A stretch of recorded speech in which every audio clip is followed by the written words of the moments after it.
Factory here in Dallas, Texas. We're gonna just hop right into it right now because we actually have some pretty decent content to cover with you. And first and foremost this week, we had some casting go on with Spider-Man. Oh yeah, real big news. Kind of a no-name actor. Well, not a no-name actor, just not well-known. Definitely a no-name. Not a huge star here. Definitely a no-name. But I kind of feel like that's a good thing. We don't really have any preconceived notions about this actor. And while he does look a little young, I mean, the kid's 19, and he's going to be on a long slate of movies for Marvel. So I feel like we're going to kind of see him grow through this role. Similar to like a Daniel Radcliffe and the other Harry Potter kids, how we kind of saw them grow up through that role and how they really learned how to define it, you know? Do you think it's a good thing or a bad thing that he's so young? At least he looks 4. At least for the Civil War storyline, you know, we're supposed to have a little bit more mature Spider-Man at that point in the series, and he's actually going to make his debut in Civil War in 2016 with then the Marvel movie. Director John Watts is supposed to launch in 2017, so Civil War is actually going to be his debut into the Marvel Universe. And that's really going to be his welcoming party. I think it's going to be something where he, because like you were saying, the whole, just like the Harry Potter kids, how like Daniel Radcliffe and all them were able to evolve throughout that series, which you were able to see them sharpen their acting skills. They did a great job in sharpening their acting skills, which I think is going to do great for him. His name is Tom Holland. I think Tom Holland is, because what was he in? We've never even heard of what he was in. Yeah, I honestly haven't seen him in anything up until now. I haven't seen him He was either. in Impossible, I think is the name of it. And that one kind of flew under the radar too. So. Yeah, I haven't even seen that. But what I'm really excited for is to see how, first off, we had Tobey Maguire be Spider-Man for 3 movies. Yeah, and although it started with a lot of energy, it kind of tapered and fell off at the end with some...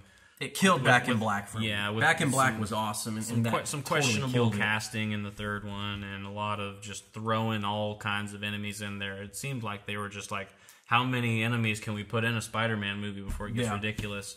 And I feel like that's kind of the way they were going with the Amazing Spider-Man too. Like they said at the end of the second one, they set it up for a Sinister Six movie, and it's just, how do you make so much time for all those characters? Yeah, I don't know. I think it's...